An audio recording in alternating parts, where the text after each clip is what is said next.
Okay, so this is an Amplio community practice session. This one is on first principles and in the complex domain of knowledge work. I put these two together for a couple of reasons as I went through the talk. So this is going to be in this new style again, where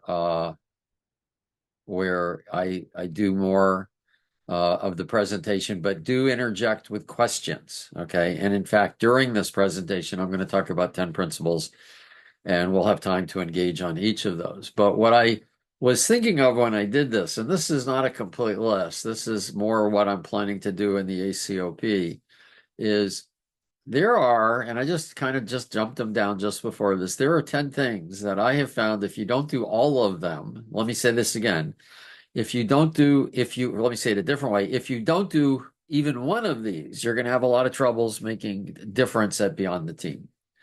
And yet almost none of these are in the popular agile frameworks, which might explain why people are having problems.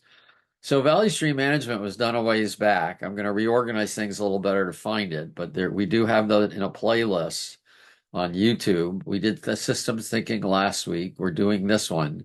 Um, I actually have I was thinking about it this way, but the title of today's session is First Principles in the Complex Domain of Knowledge Work. I added the complexity to it because it's just right for that. Next week, we're doing factors for effective value streams.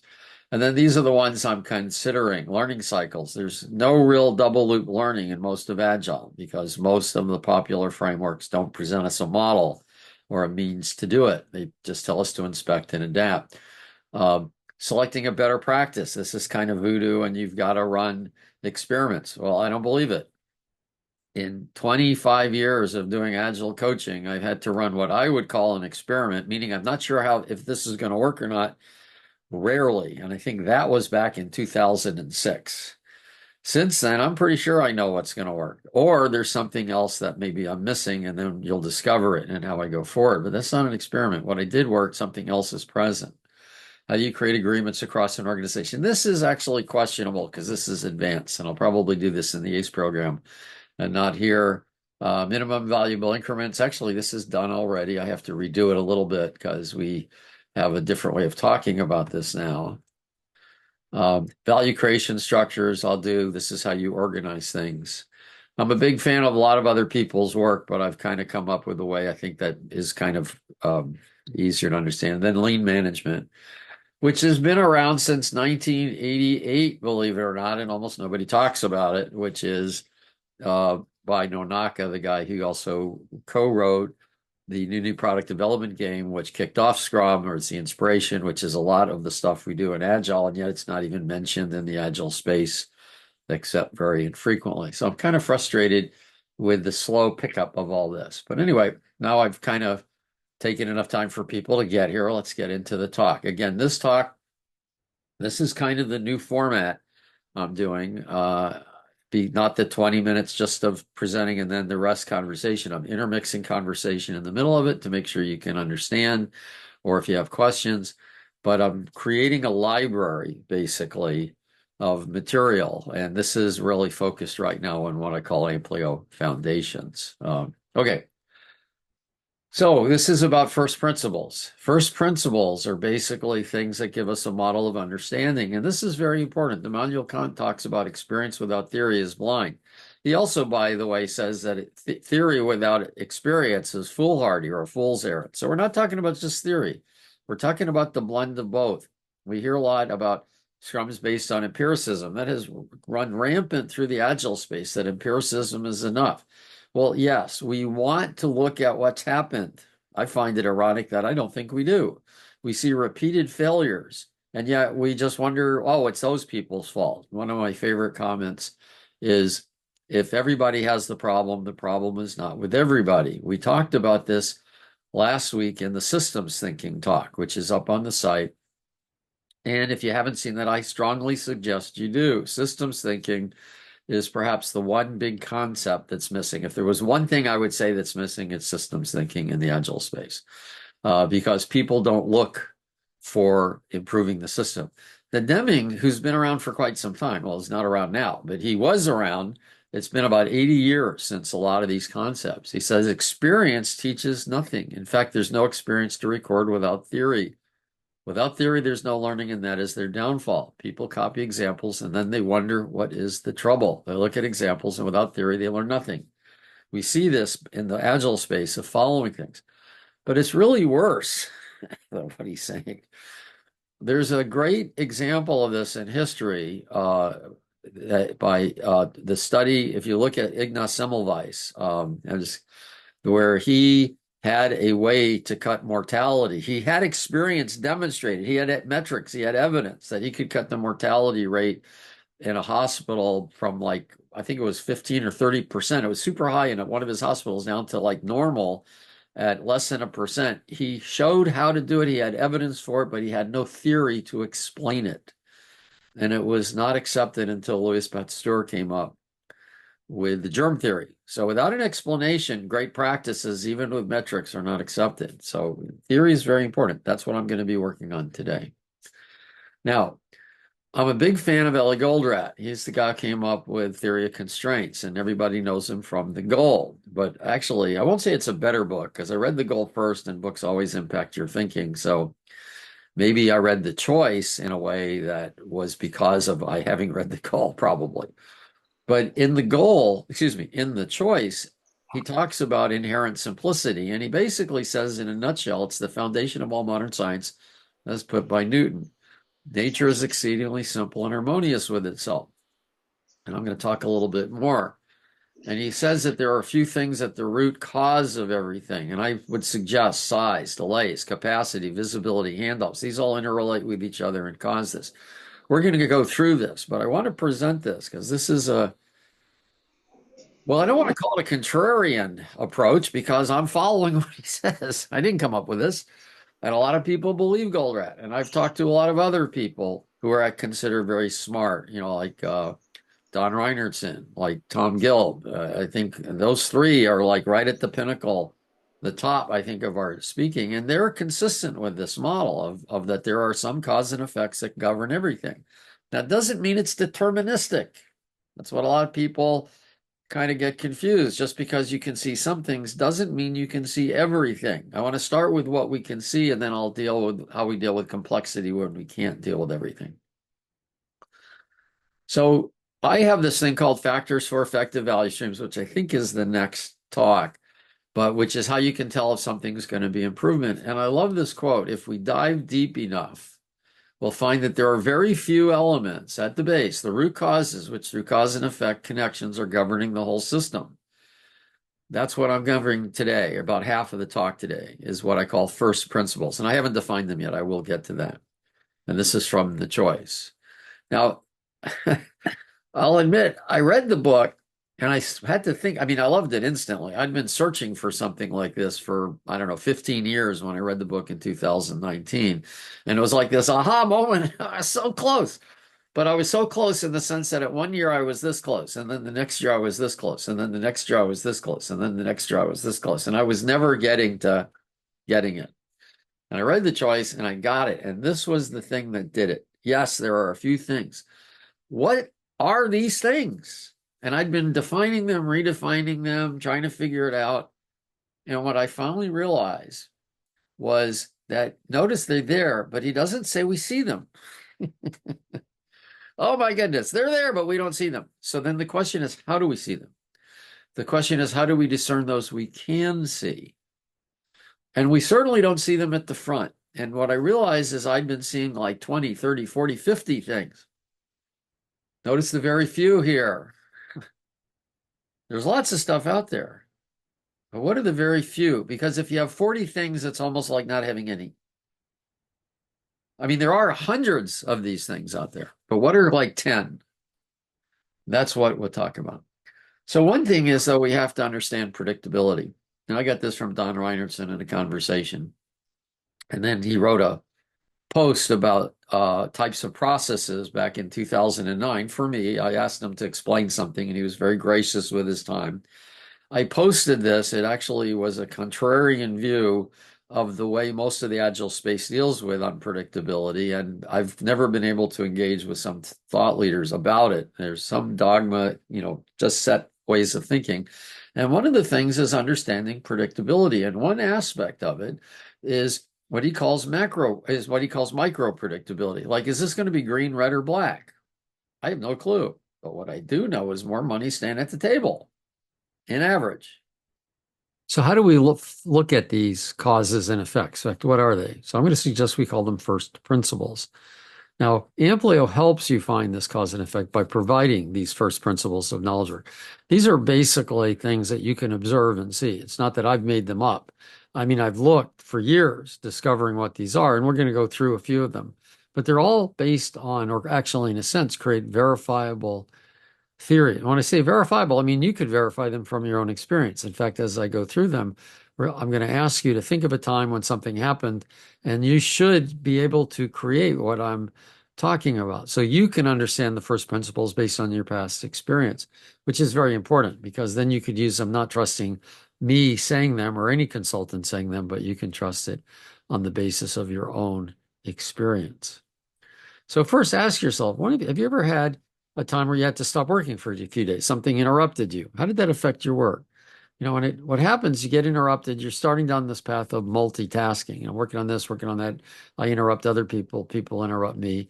And this brings up that delays in workflow cause multitasking, which makes you less effective. So our first principle is delays in workflow cause waste due to multitasking. You should be able to see this. When you get stopped and go do something else, you're causing problems. Now, this has a side effect as well, but it's the second principle. One is slow feedback or been slow to take advantage of a lesson learned cause waste. In other words, you're doing something and you're doing it wrong, but you don't know you're doing it wrong. That's the funny thing. When you're doing something wrong, it feels like you're doing it right. And if you go down the wrong path, the longer you're doing it wrong, you're actually wasting effort. So this is another problem. Delays in feedback and taking advantage of lessons learned also causes waste. Okay. Then have you been in a situation where you couldn't get your job done because of the environment you were in? You're supposed to work with somebody and they're not near you. They're in a different time zone. You like to do development and tests together, but the testers are in a separate QA group. When does that affect you? This is a well-known statement of systems thinking that most of the problems are caused by the system. Now, this is really important to know because if something's going wrong and you're looking for who to blame, well, it may not be anybody's to blame. It may be the system. You've got to fix the system. Now, you're accountable, responsible to help fix the system. So you don't get off the hook by saying the system made me do it. We're not bringing Bart Simpson into this. But what you have to look at is the system, not you failed or other people failed. How can we work together to improve the system? That's really the question. When do people multitask? When do you wait for people? I mean, why can't you just focus on getting something done? That's the question. Well, usually it happens because you're working on too many things. You can't just focus on getting it done. So this brings up the fourth one, that people working beyond capacity causes delays that create additional work. Waste slows it feedback down, or you're multitasking. You might start noticing here that we're looking at the system and we're looking at delays in the workflow, not so much the people. People are always busy. If you work on things of lesser value, you ever built something that's not useful? Well, things of lesser value to critical stakeholders is waste, or at least comparative waste. You could have done more with the same amount of effort, got more value with the same amount of effort. So now we have a fifth principle. Consider how long it takes to build a subset of functionality than all of it. This is the idea of some people call like the MVP. What's the smallest thing? In other words, what you want to do is complete a subset of a large item faster than a full item. This is important. Why? Because you can get it done faster and get feedback. So smaller is typically faster. This doesn't necessarily you're going to be releasing it every time. You've got to look at transaction costs and things like that. But at least work on smaller pieces so you can get feedback to reduce the delays in getting feedback so you reduce waste. Okay. Have you ever just not noticed something and somebody mentions then and it's like, oh, wow, eureka, I see. In fact, programmers have this experience all the time. They go out and talk to somebody when they're stuck and they start talking about things, and all of a sudden they'll say something in the explanation to somebody, that kind of brings to light what they needed to know that they didn't know when they were just thinking about it to themselves. There's this joke about this guy looking under the light post, trying to find his keys. And somebody asks him, you sure they're here? And they say, well, no, they're down the hall, down the alley, but I'm looking here because I got better light. And that's silly, but we do that. Edgar Schein comments, we do not think and talk about what we see. We see what we are able to think and talk about. If we're not talking and thinking about things, then we're not going to see it. And this is important because it also means that if it's not in our vernacular, if it's not in our wording, if it's not in our lexicon, we won't have it in our sight. So it's very important the terms you use, it's very important the frameworks you use because they put constraints around what you're talking about. So this is actually another principle that we don't think and talk about what we see. We only see what we are able to think and talk about. So that's our seventh first principle. So now let's look what you can do with something if you can't see it. Now, obviously, if you can't see it, you can't manage it. Some people say if you can't measure something, you can't manage it, but definitely if you can't see it, you can't manage it. I often think you can tell if you're going in the right direction, whether you can measure it or not. That's like a quantification. Can I tell if I'm going in the right way? So sometimes you don't need to measure something to see improvement, but if you can't see it, you're not going to get anywhere. So we have our eighth principle. What about when you focus on local improvements? You ever find some other group, because I'm sure you would never do this, some other group that they optimize their stuff really well, but it actually slowed you down? Or maybe they could have helped you and they didn't because they were focused on their own improvement. So basically, we want to recognize that local improvements don't necessarily result in global improvements. In other words, a group might get done faster, but they might not get the value at the door quicker. So we have the principle local improvements don't necessarily result in global improvements. What happens when you hand something off to somebody? Well, obviously, there's a risk of loss of knowledge and information. So handoffs are a bad thing. So we have these selected, I call selected first principles because there are really lots and lots and lots of them. But these 10 seem to be the most important and are principles that you can use to help make decisions is, am I going with the first principles or against the first principles? And the great news is that they tend to work together. So it's usually not a trade-off between them. They usually kind of coordinate, and you help one, you help the other. Theory helps understanding. Consider what happened. You accessed your dormant and ambient knowledge. Dormant is, an instinct, and tacit, those are different names for it. They're things that were there, but you weren't talking about, so you didn't see. And ambient is you wasn't exactly the same thing, but it was something similar to it that got triggered. Okay. So my point is, you can now see these from your own experience, not because I'm an authority and said this is true. I'm not an authority anyway, but I mean, I'm not. If you had an authority, authorities don't need to utilize their authority. When they do, it means they don't understand the issue, in my opinion. Okay. This is critical because now you're not going to be talking about my opinion. There's too many opinions in the agile space. I don't care about opinions. I really don't. I mean, if I come with somebody and they have an opinion, I will care about it because I know they have an opinion and it's blinding them, and I care about it that way. But it doesn't mean I'm solving the problem that way. Okay. Here's a coaching tip. I've already done this, but this will be a summary. When you make an assertion, see, I've been saying these first principles. An assertion is a statement that's saying something is a fact, and I'm presenting evidence. So when you make an assertion for the first time, I always preface it with this. I'm going to be making several assertions over the next whatever, day, week, months, whatever. An assertion is a statement, it's true. We have evidence to substantiate it, but I'm not going to give you the evidence. I did give you some examples. I want you to provide the evidence. This way you believe it yourself, not me. And I joke, it's good to never trust a consultant. I don't mean don't trust our motivations. Don't trust what we say. You need to validate it yourself. I hate this follow to understand. No, a good consultant can explain why what they're asking you to follow. This is not karate. Physical skills, especially martial arts, you want to dispel your brain for a little while. I did a keto for a little while, and a lot of it was just calming the head, not thinking about it, just calming, relaxing. Then after a while, I learned certain mantras that picked me up. that I learn after the calming, and then those thoughts could guide me. But physical skills are not the same as mental skills. It's not that you can't trust their motivation, what I just said. It's just that they need to say based on your own experience. Okay, so let me tie this in with complexity because I think there's a lot of nonsense with complexity. Product development's complex. It just is. There are lots of aspects of it that are complex. The workflow, getting buy-in, creating the product, the market, the world in general. It's funny when people talk about complexity, they don't talk about stuff we're doing in knowledge work. They talk about things like, the Middle East crisis or the war in Ukraine or the economy. Yeah, those are complex, but I can't do anything about those. I can only respond to that. I can do this. And here's the interesting thing. If I can get my workflow where I can pivot, isn't that how you deal with world and market changes and how you deal with the customer? So I don't need to understand everything. If I can get understanding in the workflow so I can pivot quickly, I can deal with these things.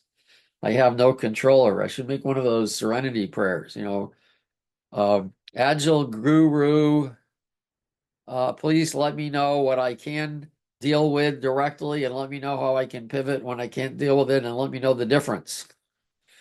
And the difference is I can deal with this and pivot quickly so I can deal with these things which I can't control. These are under my control. This is coaching tip.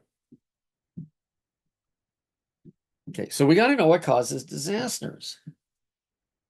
Pause for a moment. Think of the worst disaster. You've been on a project. Think of the worst disaster where you spent all this energy and time and stuff like that. And look at what caused it to happen. Put it in the chat. I'm running an experiment now. See, I do run experiments this way to see what people's experience is.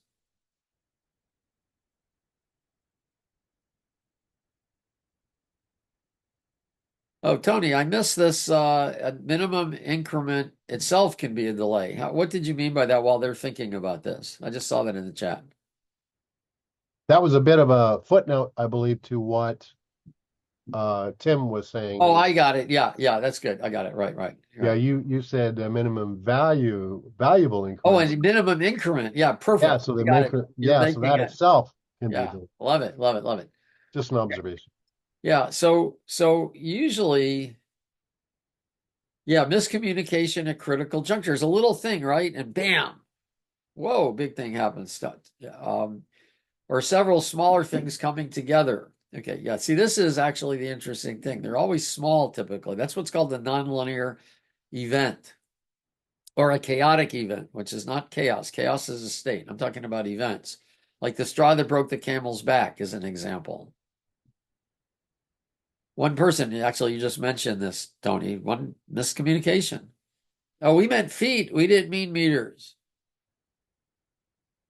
Yeah, I got that right there. The climate explorer. Our enemy is not complexity. Everybody's talking about complexity. I'm sorry, that's not our enemy. Nonlinearity is our enemy. This is why we have problems. Complexity is not the issue. Nonlinearity can be dealt with by getting feedback. This is a great book. If you like anecdotal books, this is highly recommended. Our Systems Fail and What We Can Do About It, Meltdown. And he talks about Chernobyl. In fact, this got me into a whole interesting, not Chernobyl, excuse me, 3 Mile Island.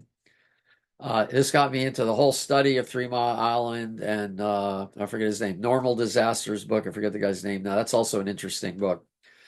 But what happens is typically I call it a potentially nonlinear event occurs. Here we got a faulty valve. You're talking about something that's less than a few $100s. One little thing caused billions of dollars of damage. But it wasn't just one thing. Typically, it's then with other events that can cascade. And this is usually caused by a lack of visibility.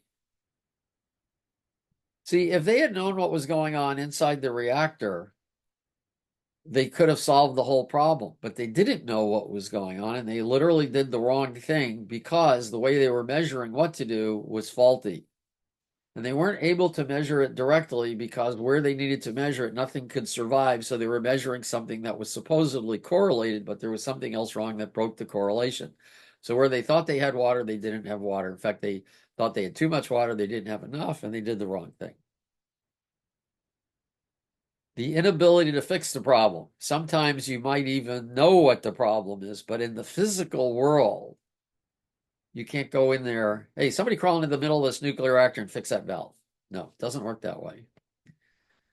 In software, it's different. In digital, it's different. So we have opportunities you don't have otherwise.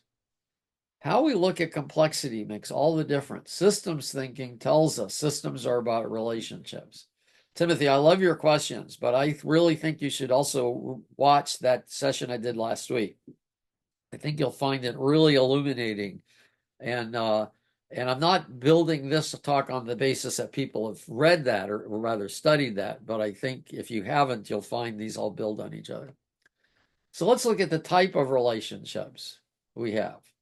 Knowledge work is always complex to some degree. So some people like to look at it as complex, complicated, chaotic, or simple. And these aren't the terms. I'm not picking on any particular one. It's just that we look at the domain we're in. Okay. And then some even add something in the middle here, Discord, I think, or whatever it's called now. It changes. I don't look at it this way.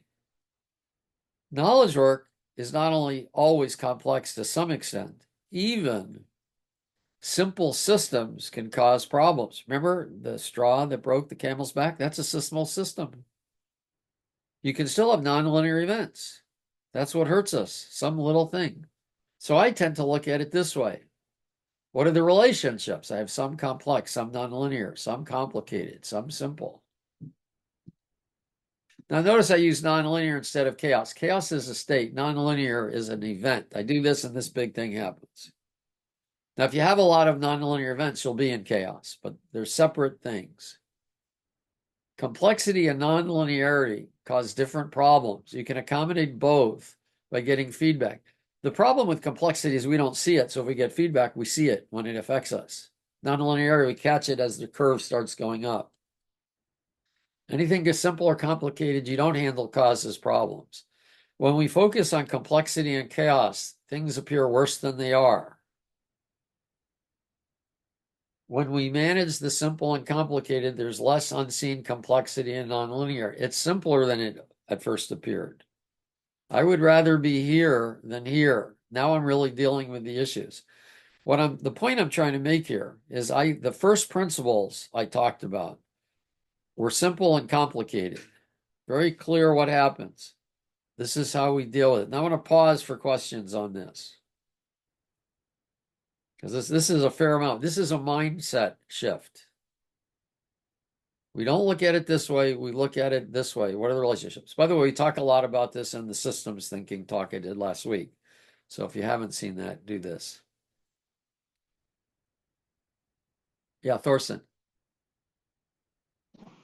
Hi, Al. In the slide that you're just sharing, at the bottom, complex and chaotic are larger, but the text next to it says when we manage simple and complicated, there's less unseen complexity and non-linearity. If I thought I had understood this right, I would have expected in the four quadrants there, the complex and chaotic being smaller and complicated and simple being bigger. Yeah, that's what you have here. So when I say when we manage the simple and complicated, when you manage these, we see there's more of this and less of this. But here we're not managing simple and complicated. We're dealing with, oh, what state am I in? Am I in complex or am I complicated? So yes, that's the comparison. Okay, why on the left is complicated and simple smaller than complex and chaotic then? Because when you focus on complexity and chaos, that's what you're focusing on, that's what you see. I'm saying don't do this. Don't do what's on the left. Do what's on the right. Okay, thanks. Yeah, thanks. I didn't make that clear enough. See, so we don't like this. We like this because I can do something with simple and complicated. I can't do much with these guys. Yeah, thanks for pointing that out. Obviously, I can improve the slide here. Here's the thing. When you violate a first principle, things are going to get worse. Unless it's already so bad that you can't tell the difference. If you got 3 holes in the hull of your boat, adding a fourth probably is not going to make it that much worse. Okay. But here's the rub. This is what people kind of forget. Sometimes you can fix something, but it doesn't make any difference either. Take 3 holes in the hull of a ship. You fix one, you're still leaking. So sometimes improving it isn't going to help. But sometimes there's something you don't see. See, this is where complexity hurts us. Complexity obscures what we should be seeing. It obscures what we don't know at the time. So when you do something and it doesn't have an improvement, you want to figure out why did that not improve? And see, oh, now I see this relationship I hadn't seen before. In fact, that could be an interesting thing to do here as well. That when you do something that should have worked and it didn't work, what's probably happening is a relationship that's complex, that's therefore unseeable, happened. But now you can see it. Now you can see it because it's present. It's what's stopping you. This is where you see relationships. Oh, yeah, I made this change and it should have been good, but I didn't realize that executive was going to just get real upset about it. Now I see their relationship between the executive and what I'm doing. So focusing on these will unobscure complexity, and getting quick feedback will stop nonlinearity. That's the point. Now you're aware of it. Okay, quick feedback in managing work in process, because work in process, when you go beyond capacity, is a problem. I'll probably do a seminar on that too, a session. That would be one of the top 10 things instead of the thing I said would probably be more for the ACE program. Managing work in process, it's just really remarkable to me. It's really a lot easier than it looks. And yes, actually, Timothy, you're going to have troubles getting agreement and things with people, but that's where some other factors are needed. Basically, the way you manage WIP, I'll just mention it since I talk about it here, is while we remove delays in the workflow, will be a result. But one way is you control what can get into the system. You control the size of the piece, but it's really a focus on finishing. I'll just throw out an interesting side tip because I see this ravage, people railing against this all the time. One of the most useful tools to manage work in process is have a definition of ready. Don't start something if you're not ready to do it. Have you ever started something, seen something started, it almost gets built, and then, oh, we didn't talk to ops, they can't get it out the door. So now what happens is you got to wait a month or two, big delay in the workflow. And then when they come back and there's a problem, I can't remember 2 months ago, and I can barely remember what I had for breakfast yesterday. So controlling what you're working on, which you can get by a focus on managing work in process, a focus on finishing, and a focus on not starting until it's ready. It's a definition of ready. And we'll talk about that in the minimum valuable increment stuff we do. It's called full kitting, make sure everything's ready. So lean is just an interesting insight. People talk about it's about going slow to go faster. It's not. It's about getting faster feedback to eliminate the creation of waste. I actually had just written a post that lean is not about slowing down to go faster or to get more value done. Lean is about stopping and reflecting to see how to get faster feedback and then picking it back up. You probably heard just in time, which is about delays, and stop the line when something goes wrong. Stop, think about it. What happened? Fix it, move forward.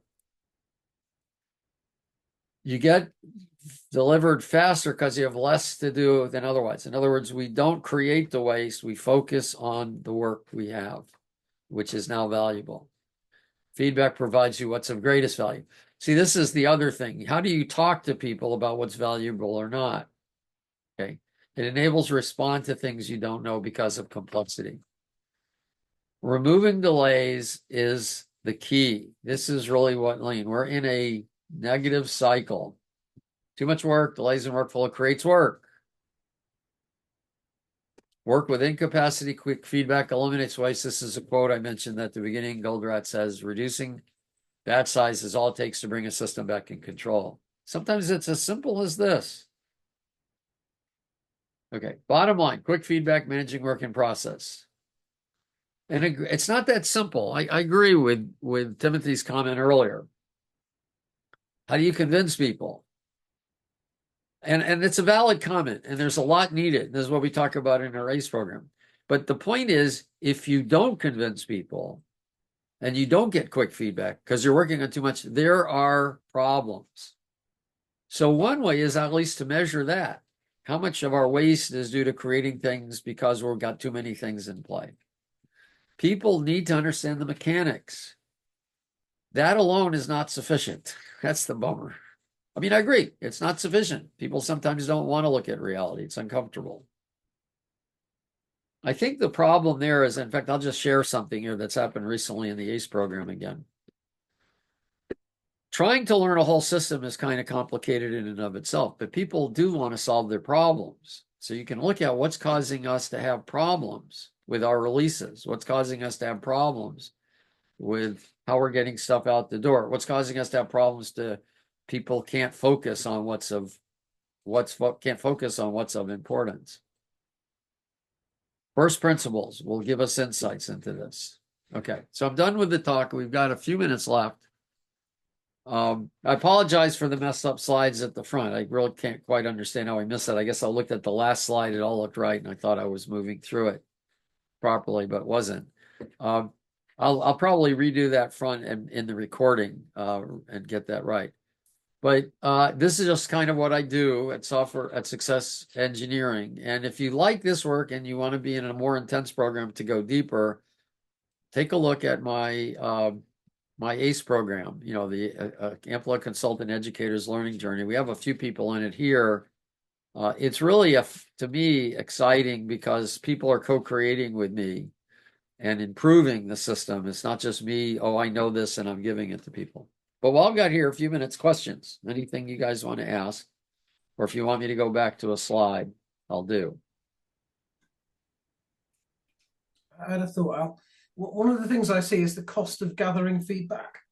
So if you think about, let's say, setting up something that's tracking your progress, I don't know, you're counting story points or whatever, then getting that feedback is really valuable, but then the teams will often push back about doing the administration properly so that you can achieve that get that Actually, feedback. I don't think that is a problem. It depends how you do it. So you don't gather feedback by measuring it. What you're doing is if you're building something, what you want done is I just built, like, let's say I just completed a story. Well, how can I see if that's working? Or I completed a feature, how can that's working? Or how can I see a minimum valuable increment I put out in the field and how that works? So again, you're asking a question that's not related to the principles, but rather how do I use the principles? Okay. I'm trying to remember where I talked about that. When I talk about minimum valuable increments, we do that. And let's see, I think I can find the slide on that. While somebody else can ask a question while I'm looking for one particular slide. Oh, here, I'm pretty sure. No, it's not in this. So if somebody else asks a question while I look for a particular slide. I know it's in the Amplio presentations. By the way, the ACE program, ACEs get to use all these slides license free to help explain things because I'm trying to get these out there. That's why they're in the program anyway. Well,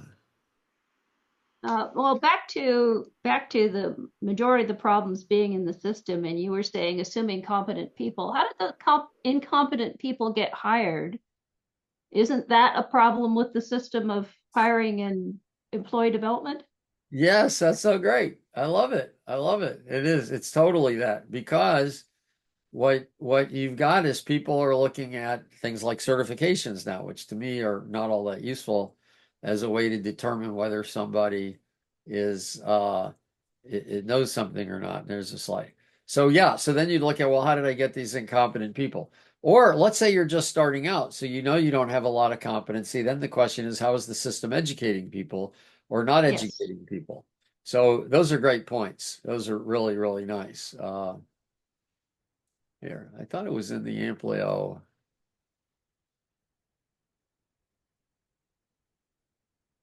This is actually kind of a little old, but I was pretty sure.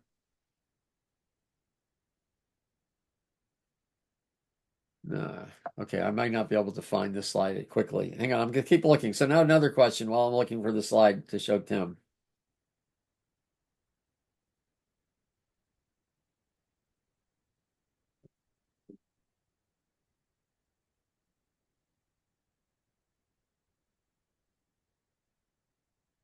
Oh, I know where it is. Here, I'll actually scan through this and show you where you can see some things. So if you go to my website, successengineering.works, I think you can get at it from here. Resources, books. The Amplio development book is about 80% done, but it's been 80% done forever. I'm not working on it right now, but I am intending to fix this up before long. You can see a preliminary copy of this, and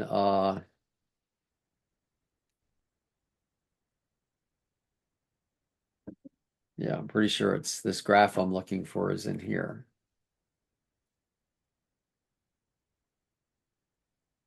And it isn't. Well, I know I need to fix that then. Oh, here it is. Here it is. Oh, Okay, so let me talk about this.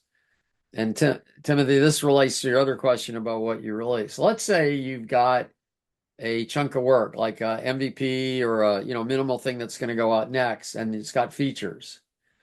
And you've partially completed this feature by having done these two stories, and you haven't started this feature. Which do you pick up as a developer on this project? Do I pick up this feature or do I pick up this feature? This goes to finding feedback. Remember you mentioned about getting feedback?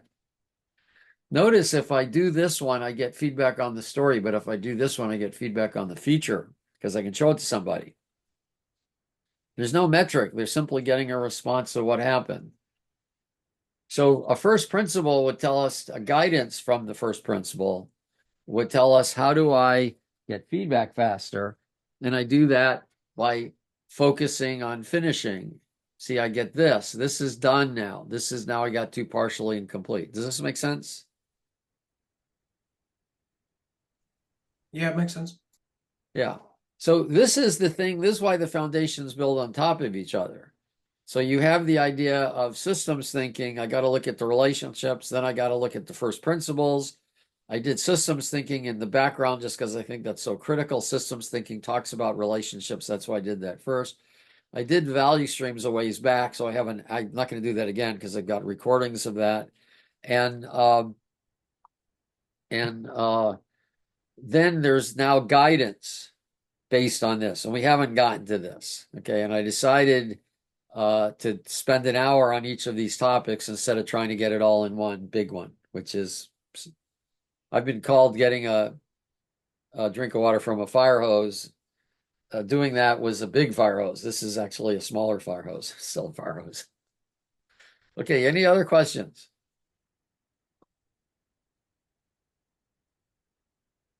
Okay, well, so next week, I'm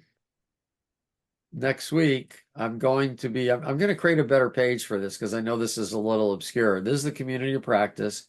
If you want to see what's happened and what you can do, so I have future and past sessions here on the community practice. And see, this is what we did today. Let me get bigger. Next week, we'll talk about factors for effective value streams. I do have, and I'll put a reference to this when I put this up. There is a summary of all this in a 2-pager that's free to use. And see, these are those 10. And then guidance and factors for effective value stream. I'm going to talk about that next week. This takes us a little further. And this is available. I'll put this on when I write this up. It is available on the website in a different way. But otherwise, I hope to see you next week, same time. Remember, the ACOP goes every 3 weeks on, 1 week off, 3 weeks on, 1 week off. And you get an email. I'll be reminding you of that. So thanks for being here. I'll talk to you all later. Take care. Thanks, everyone. Thanks also. Thanks so much. Good evening.